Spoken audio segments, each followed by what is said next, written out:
They print the money, then they loan it to the government, then they charge the government interest, and then the government taxes you to pay for it. Wake up, Potter! All the banks are broke. They're broke because we have a system called fractional reserve banking, which means that banks can lend money that they don't actually have. It's a criminal scandal, and it's been going on for too long. We have counterfeiting, sometimes called quantitative easing, the artificial printing of money, which if any ordinary person did, they'd go to prison for a very long time. And yet governments and central banks do it all the time. Central banks repress the amount of interest that rates are, so we don't have the real cost of money. It's central banks that manipulate interest rates, Commissioner. And plus, underneath all this, we talk loosely about deposit guarantees. So when banks go broke through their own incompetence and chicanery, the taxpayer picks up the tab. It's theft from the taxpayer. And until we start sending bankers, and I include central bankers and politicians, to prison for this outrage, it will continue.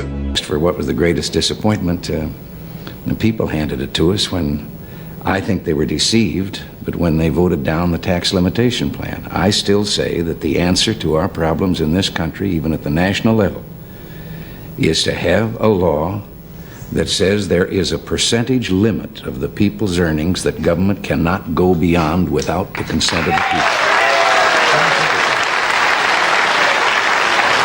You're talking about the gross income of the country and how much they can appropriate for That's right. For federal projects. See, when you and I were boys back in the Midwest, right, governments, federal, state, and local, were only taking about 15 cents out of every dollar earned. Today, they're taking almost half of every dollar earned in the United States. And most people don't realize it because the taxes are hidden in the so-called business taxes. You know, the politician that stands up and yells, "Oh, let's save the little man, let's tax business," and everybody yells, "Hooray." But they haven't figured out that every tax on business is just a part of the cost of production. And the customer winds up paying it when he buys the product. It's a hidden sales tax. There's 116 of them in the suit of clothes that each one of us is wearing. Suppose a lot of economists have suggested, and I don't know that it'll ever come to be in this country, that if they closed all of the loopholes and corporations and maybe tax loopholes, and even on the rich certain loopholes, and made a percentage income and made a flat fee without all of the deductions, that the government might raise as much money as they do now. Oh, sure. And really, the loopholes, this has been overdone by the politicians, too. No. The bulk of the money that is taken by what are called loopholes are the legitimate deductions with which, if the people didn't have them, they couldn't pay their income tax. Interest on their mortgage, interest on the installments on their car, their property taxes on their home, if they have one, and so forth. These are, in politicians' eyes, loopholes. But we ought to have tax reform, and we ought to start by making it so simple that you don't have to hire a lawyer to find out how much you owe every year. That's for sure. It used to be a little simplified, but not anymore. The Federal Reserve is not federal. How many of you did not know before today that the Federal Reserve isn't federal? If you did not, don't be shy. If you didn't know before today that the Federal Reserve isn't federal, raise your hand. Most people don't know that. 9 out of 10 people that I asked off the street don't understand that the Federal Reserve is a non-auditable private banking cartel.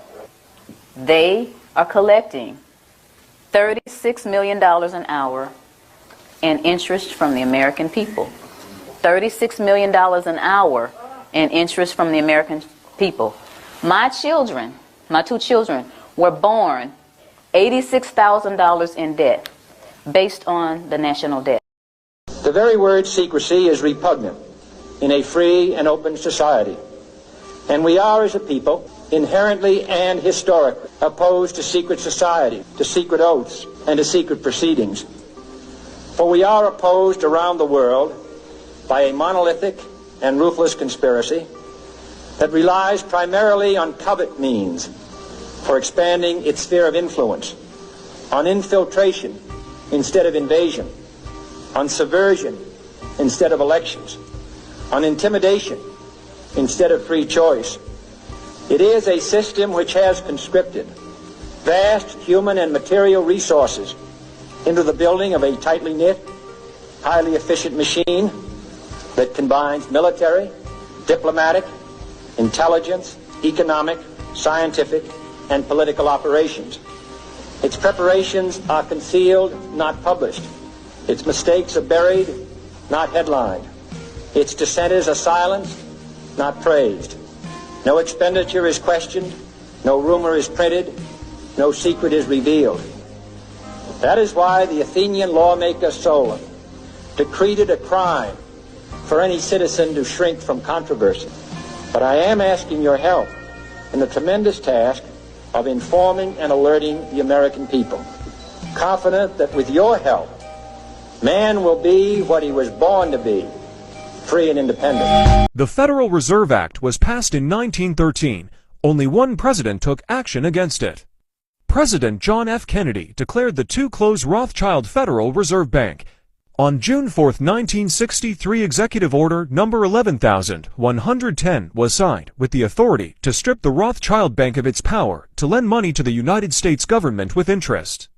On November 22, 1963, only 5 months after the decree was signed, President Kennedy was assassinated in Dallas, Texas, immediately following the assassination.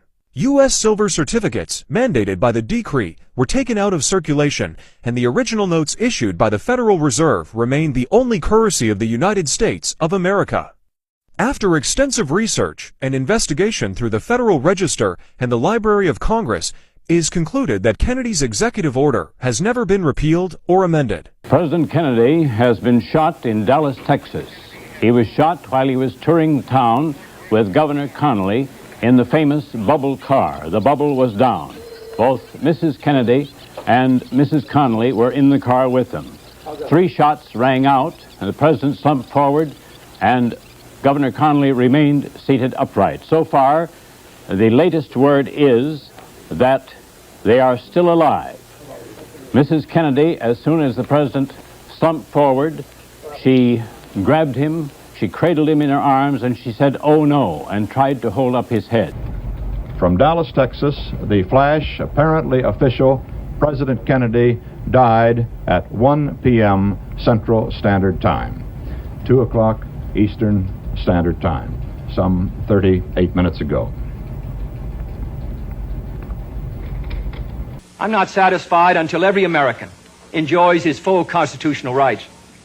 If a Negro baby is born, and this is true also of Puerto Ricans and Mexicans in some of our cities, he has about 1/2 as much chance to get through high school as a white baby. He has 1/3 as much chance to get through college as a white student. He has about 1/3 as much chance to be a professional man, about 1/2 as much chance to own a house. He has about 4 times as much chance that he'll be out of work in his life as the white baby. I think we can do better. One of the things that I wanted to talk to you about is the JFK files. And one of the things that you said was that if they showed you what they showed me, this was your quote, you wouldn't want people to know it either. There's a Martin Luther King file, too, by the way, that they'd like to see. But JFK in particular. So they called me, a lot of good people called me, and they asked me not to do it. So I said, well, we'll close it for another time. But I think I've opened 50%, but I was asked not to do it, and I thought that was a reasonable ask, but now I'm going to do it. I'm going to do it immediately, almost immediately upon entering office. When people look at it from the outside and you sort of imagine what could be a reason why they would not release those files, it would be there's people that were implicated in the assassination. Yeah.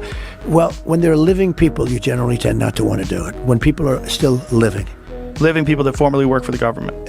For the government, and living people that were somehow involved in it, and you tend not to do that. But it's time to open up. By the way, who owns the Federal Reserve? Who are the main shareholders? Right now, Donald Trump.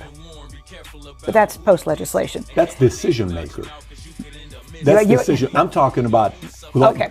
Goldman Sachs. I'm talking there is an answer to this question. There is truly an answer to this question, and boy, I'll be waiting for the hate mail. When I worked at the Dallas Federal Reserve, my email address ended in .org. There are banks that own the 12 district Federal Reserve banks are owned by banks in the sense that they get paid a dividend from what the district banks make, up to 6%. And then whatever money the bank has, if it's a district bank, whether it be San Francisco or Dallas or Atlanta, then they have to pay the operating costs to operate an individual district bank. And after that, every single penny that is remaining is remitted to the U.S. Treasury. That is why my email address ended in .org, not .com, because we were a quasi-private public enterprise. Jay Powell's email address ends in .gov. The Federal Reserve Board in Washington, D.C. is a bona fide, formal federal agency that is not owned by the banks. There's a gray area. There's a gray area, and this is up for everybody in tin hats. Here you go. Let's plow it down the middle. The government employees have permanent votes on the Federal Open Market Committee. The district bank presidents rotate in every few years. They do not have a permanent vote on the Federal Open Market Committee, so they have less power. The Federal Reserve Bank of New York, however, the president of the Federal Reserve Bank of New York is also the vice chairman of the Federal Open Market Committee. He has a permanent vote. The only one of the districts who has a permanent vote on the Federal Open Market Committee and has the quasi-public-private ownership, which brings in the banks that sit on the board that you're getting to. So there is a gray area there. And the New York Fed does have extraordinary power compared to any other district. And that power over the years and prior to the crisis was corrupted, which is documented. And the reforms that should have been made subsequent to the crisis have not been. And if you want to get angry about something, get angry about that. But understand that the bulk of the power seat is a government agency, or the Treasury would not have been able to step in like it has.